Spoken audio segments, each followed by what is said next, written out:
Undercover Carson, secret agent.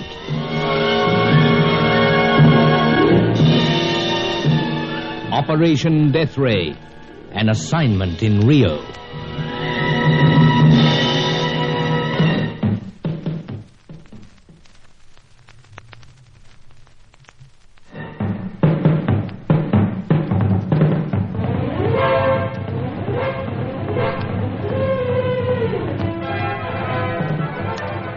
Operation Death Ray had been full of surprises from the start.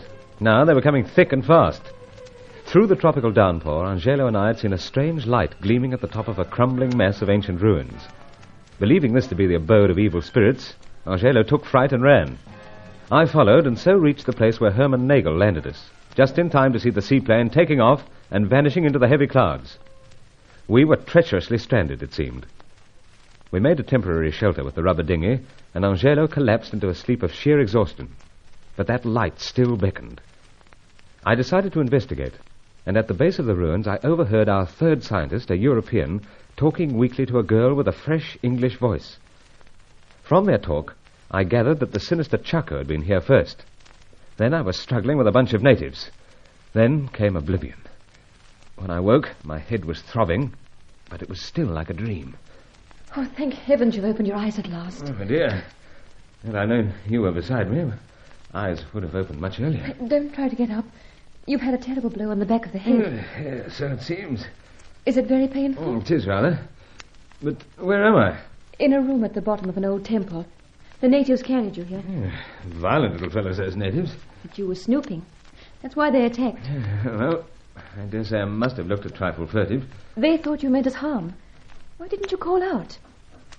If only you knew how long we've been waiting for you. You were expecting me? Naturally. Oh. Father's been saying all along that some of his friends from Rio would come here. And I'm one of those friends? Well, I imagine so. Otherwise, why would you be here? Well, there could be other reasons. What? Perhaps you're not a friend. Now, steady, my dear. Oh, that juiced head of mine. Perhaps you come from Chaco. Chaco? Chaco? The dickens are you talking about? You don't know Chaco? No, I don't know him. Who are you, then? Now, let me sit up. Sit up and introduce myself. The name's Carson. Bruce Carson. I'm the representative of a British meat importing firm. I happen to be in this part of the world on general business, and to this particular spot in the course of survey for new cattle areas. The company hopes to open them up, you know. Then you're not a friend of Father's? Now, let's put it this way. I'm perfectly willing to be a friend, even if only on account of his daughter. You say that you came here on a survey? So? By aeroplane? That's right. We touched down on that stretch of water about half a mile away. Then late this afternoon we did hear a plane. So, just before the storm. This is all so strange. I'm finding it a little that way myself. You see, I have a friend with me. Where is he? He's sleeping peacefully back there near the water. He was in a great state when first we saw those ruins. It stirred up all the age-old fear in his heart when he saw that light burning. Why should it stir up fear in him? He's a native of South America. He linked the light with some old legends. There's nothing to be feared. Then, what causes light? Well, I can't tell you that. Why not? You must ask Father. And, Father's a scientist? Yes. You know, dear, the situation's quite incredible. Here in the wilds I find a fair sprig of English beauty. It rather bewilders me. I came here to be with my father. He's a very sick man. His sight has failed, and every day he's been growing weaker. Yet, from what I overheard, your father seemed to be a European of some sort. That's right. But my mother was English. She took me to England before World War II. For 15 years there was no word of Father, but he managed to trace me, and then he asked me to come to South America to be with him. And you came here, to this wilderness? Yes, though only to find him alone, but for the natives, and terribly sick. But what was your father doing in a place like this? He wanted to be alone from the rest of the world. There were other reasons, though it's not for me to tell you. Oh, I see. I overheard him calling you Sally. That's my name. Oh, yes, of course, but the other part of it. Oh, Bruin. My father's Professor Bruin. And what part of the old country are you from, Sally? I was in London when his agents found me, just working as a receptionist. I'm afraid I wasn't anything special. I rather think you are, my dear. Howsoever, how long have you been here? 7 weeks, that's all. Though it seems an age. How did you get here? By a plane. A seaplane. A seaplane? Who was the pilot? Oh, some Brazilian. It was all arranged by the agent people in Rio de Janeiro. Ah, I see. But you sound as if you mightn't believe me. Oh, I do. Yeah, but it's odd, as I said, finding you in this distant hole. Intrigued. Just getting the story. Those people were supposed to come back a few weeks later, but we haven't seen them. And all the time Father's been getting worse and worse. And from what you were saying, it seems he's had some unsavory visitor before you arrived. Yes. A person called Charco. Father says that he's been sick ever since he left. Nasty place to be sick. Really, Mr. Carson, I've been frantic. We must get out of here. You must help us. Not too sure I've any way of getting out of here myself. But you came by plane. So, best we don't bother about that. Now, first of all, I'd like to meet your father. Do you think I could have a chat with him? Yes, of course. I'll tell him that you're a friend. It's through this archway and along the passage. I'll lead the way.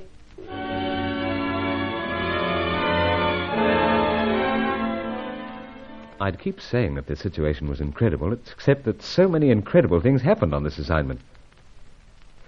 Sally Bruin was about 22, with chestnut hair, short on slight shoulders.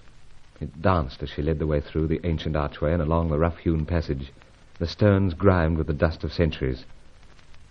The professor was in the vault-like room where I'd eavesdropped. Several small and ugly natives slipped away as we entered. The man was alarmingly frail, his skin a deathly color, wrinkled over a gaunt head. I was face to face with another of the scientists, and death was at his elbow, too. Sally introduced me, but to him I was no friend. A friend? You call yourself a friend? You are from Charco. My dear Professor, as your daughter has explained, I'm a British businessman. My daughter is poorly versed in the treacherous ways of your kind. Father, if you could only Yeah, he is handsome, no doubt. It is the simplest of deceptions. But what more do you want? You have everything, my portion of the secret, even the satisfaction that I will shortly depart from this earth. Oh, please, Father, don't keep saying that. I am a dying man. Professor, let me assure you, until this evening, you were quite unknown to me. I was? Then it will be surprising to you to learn why I came here. Yes, it will, sir. You do not know, No, assure you. You do not know that I was fascinated by the stories of those ancient lights, believing them to be of atomic origin? You do not know that I built a laboratory here in the ancient ruins and continued my experiments, thinking that I alone might succeed in developing a death ray? This is all news to you? More or less, sir. You are from Charco. I'm afraid that's double Dutch to me, Professor. No, your identity fits very well. How, sir? Since I must inform you about your own affairs, it is known to me that an Englishman is one of the closest associates of the fiend Charco. He is a man of polish, a traitor to his own class and country. And his name, sir? It could be Carson. No, but it's not. I do not know the name, but I do not trust you. Father, dear, Mr. Carson says he will get us out of here. It puzzles me why he has come, but I have nothing more to give you. Nothing except perhaps my life. Father, Steady, my dear. the way he sighed. The effort was too much for him. He's only collapsed. Oh, But he is in a bad way. Mr. Carson, you must get him away from here. You must. I'll do my best. And believe me, Sally, my intention is sincere. I do wish to be a friend. If only I could convince your father of that.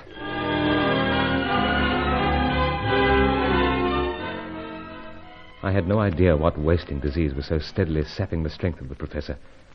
But even though Chaco had beaten us once again to vital information, there were still things that Bruin could tell me. That's if he would accept me as a friend. It was indeed frustrating. Nagel had slipped off and left us. Angela was scared stiff. The professor had fallen into a coma that could quite easily be his last. But to pass the time, there was the ingenuous Sally and the unexplained mystery of the lights that never go out. Mr. Carson, I said you must ask Father. So, but how can I ask him? But, well, he's always impressed upon me how it must be kept secret from the natives. You see, it's only with the light that he has any hold over them. In this region, they're in their primitive state. Well, then put it this way. Have these lights been going from way back? You know, from the ancient times this temple here first erected? That's the legend. Not the fact, eh? Oh, well, I suppose I could explain. You keep it to yourself? Of course. Besides, how could I go spilling the beans to the natives hereabouts? Don't know their lingo. All right, then I'll show you. Where to this time? I hope it's not going to frighten you. Well, I don't scare easily. We're going to a place of sacrifice. Sacrifice, eh? Yes, the vault where the ancients had an altar. We go behind it.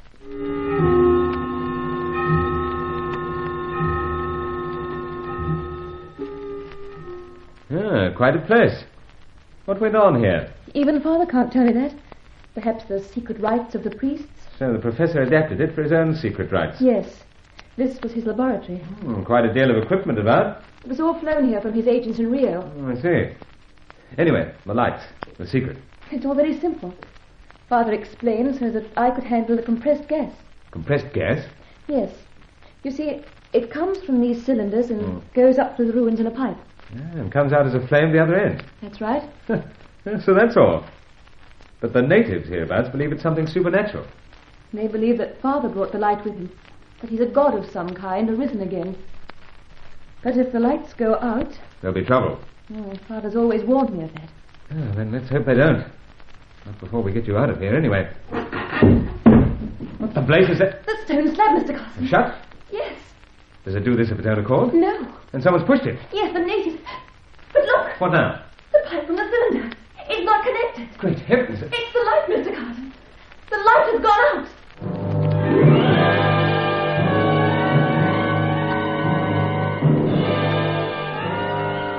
So there it was. I was trapped with Sally behind the altar of sacrifice in an ancient temple. She told me what to expect if that light went out. We were up against savage superstition in Operation Death Ray.